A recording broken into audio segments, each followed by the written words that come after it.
Hi guys, welcome back to Let It Out with Sadiq. Today we have a special guest, big brother, a mentor, boss, everything. Anthony Michael, welcome to the show, brother. Thank you, bro. Thanks for inviting me. For our viewers that don't know who you are, could you please introduce yourself? I'm Anthony Michael. I was born and brought up in Kaduna, Nigeria. I'm Idoma by tribe, and I grew up playing tennis in Kaduna, for a couple of years before I ended up coming to the States. Yeah. So a lot of stories that goes with that, but you're going to learn more as we go on, right? Yeah. Welcome again. Thank you for doing this. It's been like a hustle to get you out here. I know. Since I try. January. So when are we in May? So it's a lot I of know. hustle, but I'm glad we're able to make this. I wonder, like, how do you get into tennis? Your background and all of that in tennis.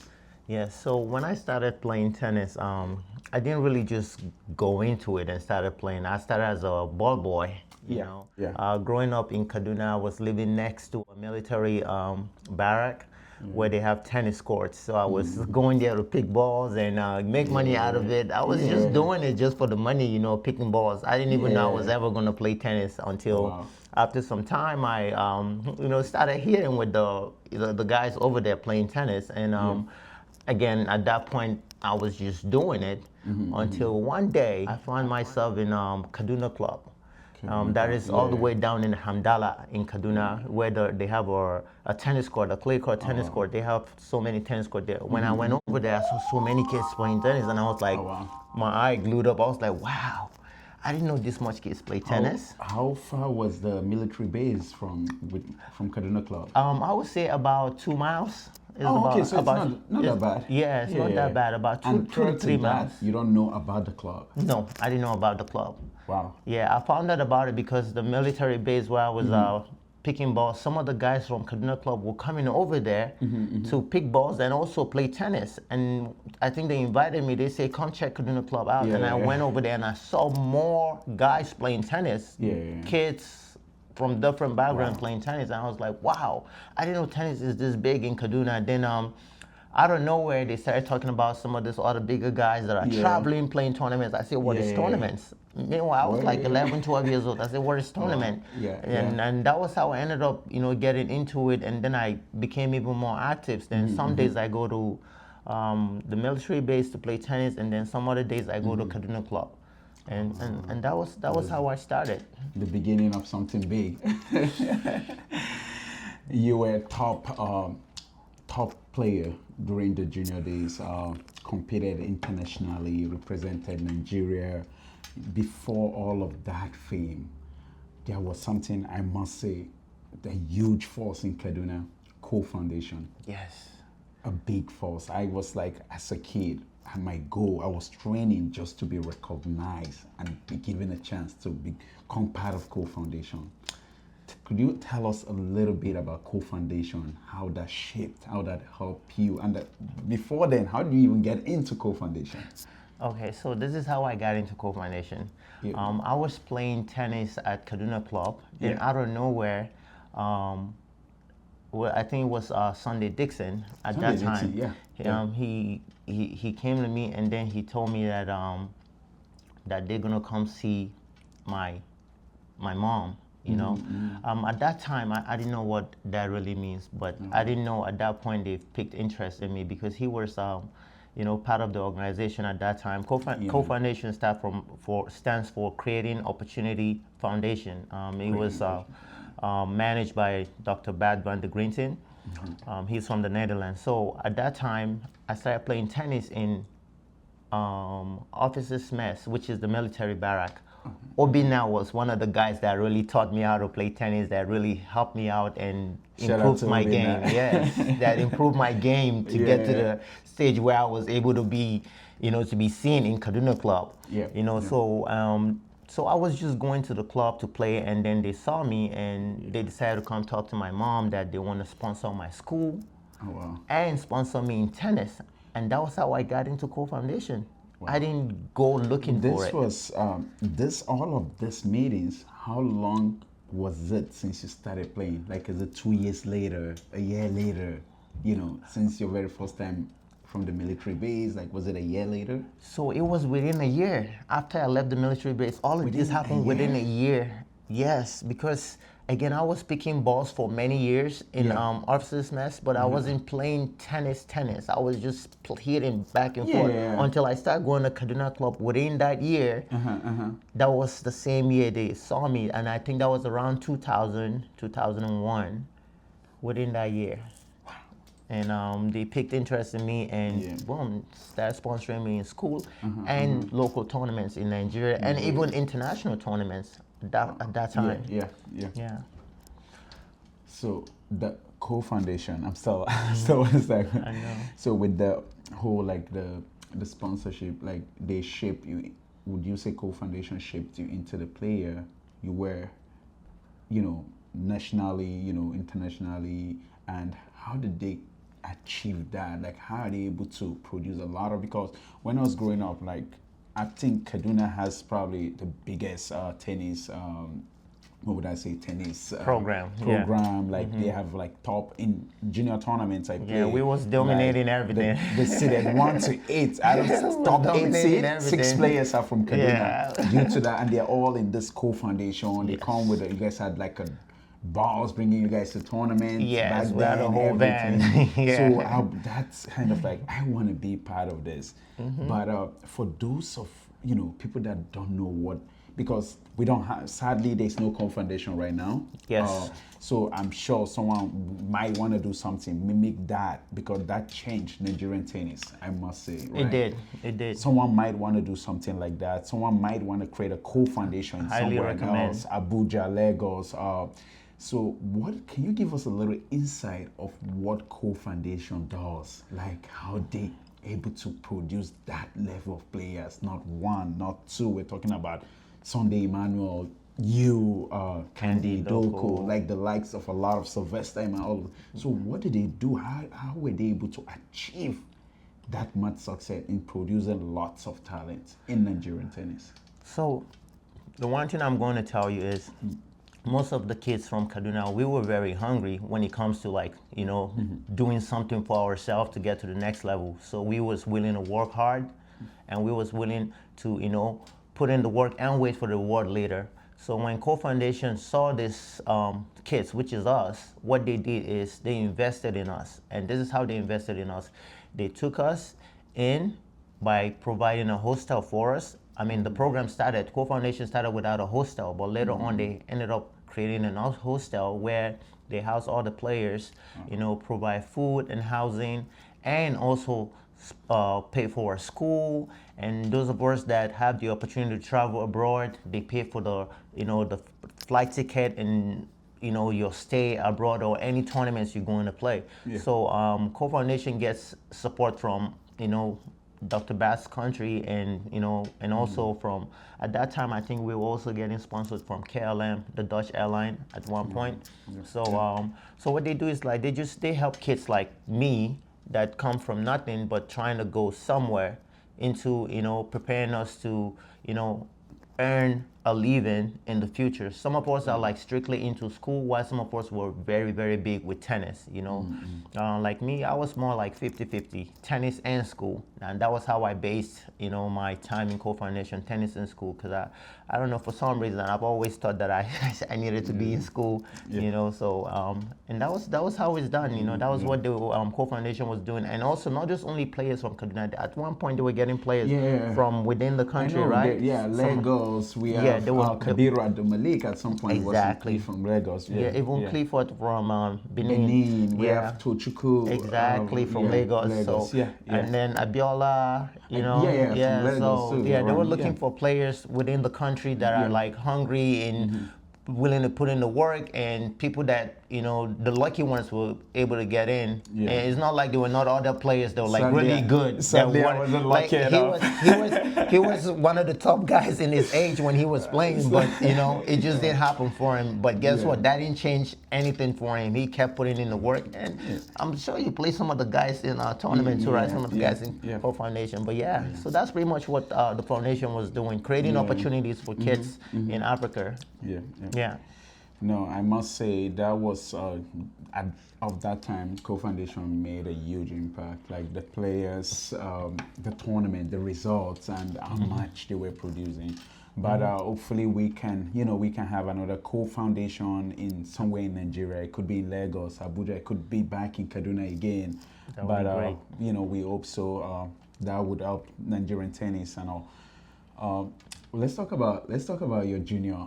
My junior career. Your junior career. You played ITFs. One ITF, the ATU doubles. So that's Yes, 1 point. yes. I played. I got to the finals in singles, won Yeah. doubles. You know, two. I think that was my last ITF. You know, yeah. and my ranking went all the way up at that point. But then that was my last one. What's your top ranking in your ITF? career? Yeah, in yeah, ITF, junior? it was like 625. 6.5. That's Yeah, damn. I was getting there. And that's off playing just like, I think only four ITF. Yeah, I only played four. Like if I had played more, 16, 20 in a year, calendar year. I would have been up there, bro.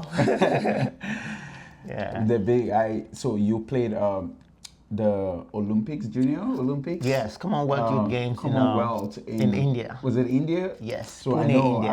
I was young, way younger then, but I see all this. I was like, what was it like representing Nigeria as a nation playing in India? What was the experience like, and what did you take out from that? It was a great experience because I was also the team captain, not just for tennis only, for the entire sport.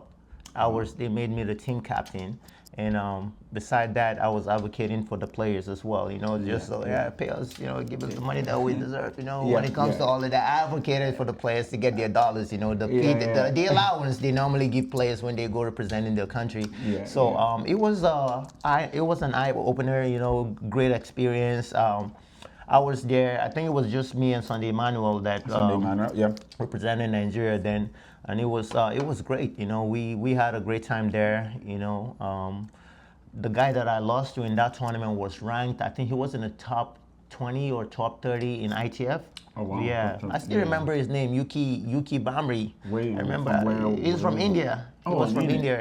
I think I lost to him in that tournament. But it was a good game, And Sunday Manuel, I think he played, got up to the quarterfinals if I'm not mistaken. He did, We all did what we could, But it was a great experience. I enjoyed every bit of it, and I think the moment I came back from that tournament, I was offered a Wildcat to play the futures.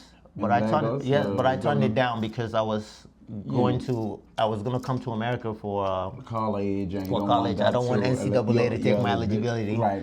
Yeah. I know then they don't have that much flexibility then, right? Now I know you can still play futures, there's a way you go about it now. Yeah, so it was a good experience representing Nigeria. I always, it's a thing of pride representing my country. I take that seriously, personally, That's huge. That's huge.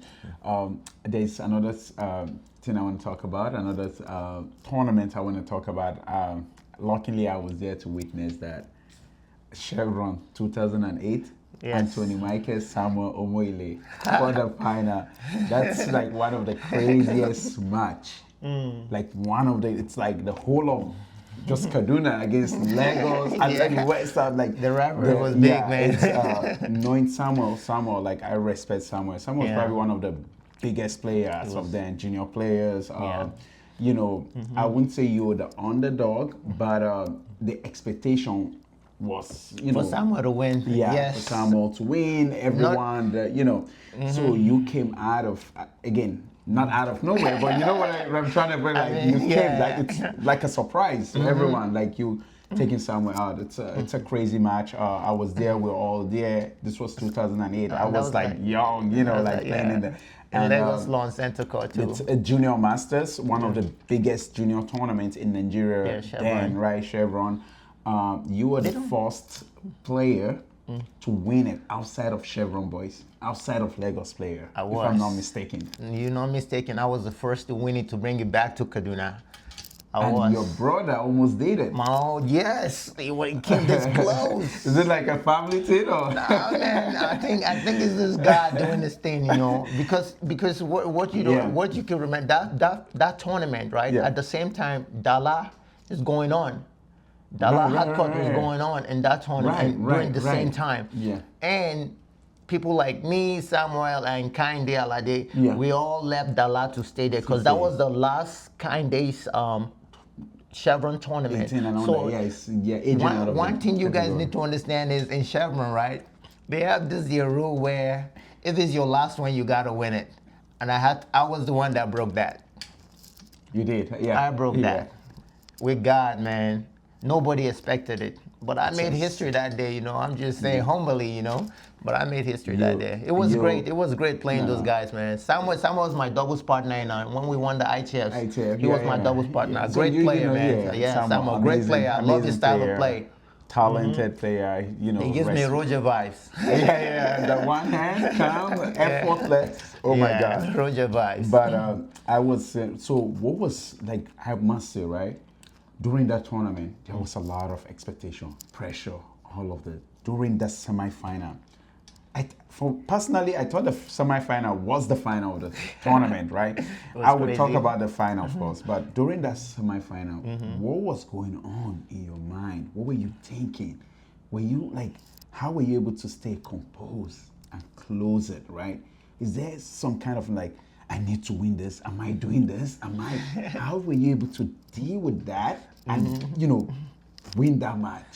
So over the years from playing tennis, you know, when you, I will tell you this, when you're in a foundation like our school foundation, there's one thing that you have to do to be able to prove yourself, which is win. Now, if you don't win, you're not going to get more opportunities. You know, yes, they will sponsor you the tournament, but you have to win to get more opportunities. So during that finals, to answer your question, I wasn't just thinking about winning.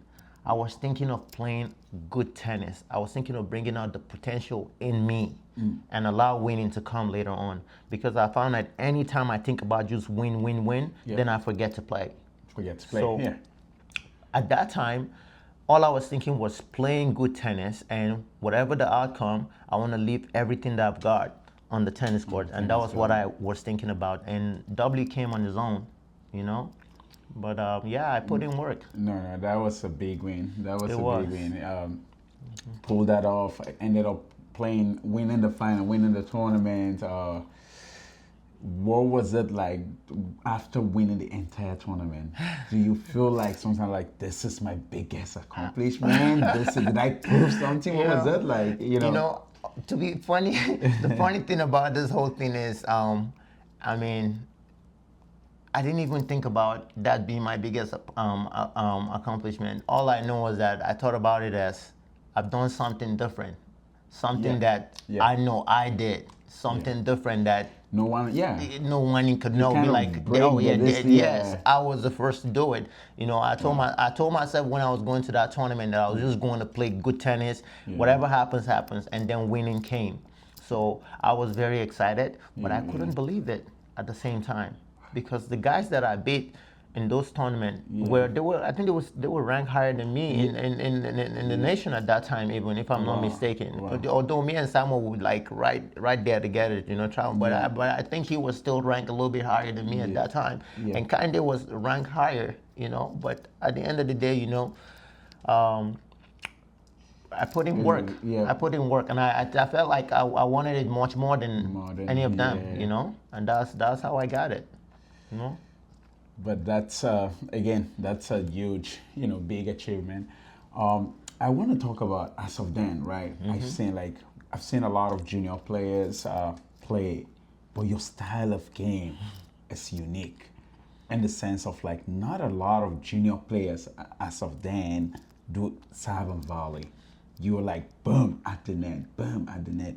What inspires that game style? So, one thing that inspired my game style was because that when I started playing tennis, I found out that I wasn't really patient at the back to hit more rallies. So because I wasn't patient, I found out that anytime I'm playing a match with these other guys that are my age, they keep the ball in play, they're ready to hit 100 ball, and I wasn't that patient. So I said to myself, I need to do something different that nobody's doing.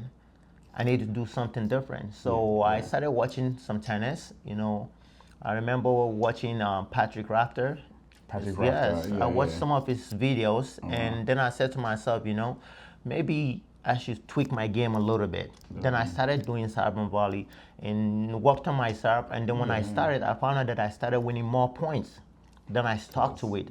Meanwhile, when you really think about it, from the surfaces that I'm practicing, serve and volley doesn't really make sense, right? Yeah. But then we added Zaki Club, we're going to play at the hard court. But all the same, I started like, I would do more serve and volley when I'm playing on hard court. If I'm on clay court, then I could do base a little bit and mix it all up. So that's what I started doing. So I started mixing them up, but I do a little bit more serve and volley.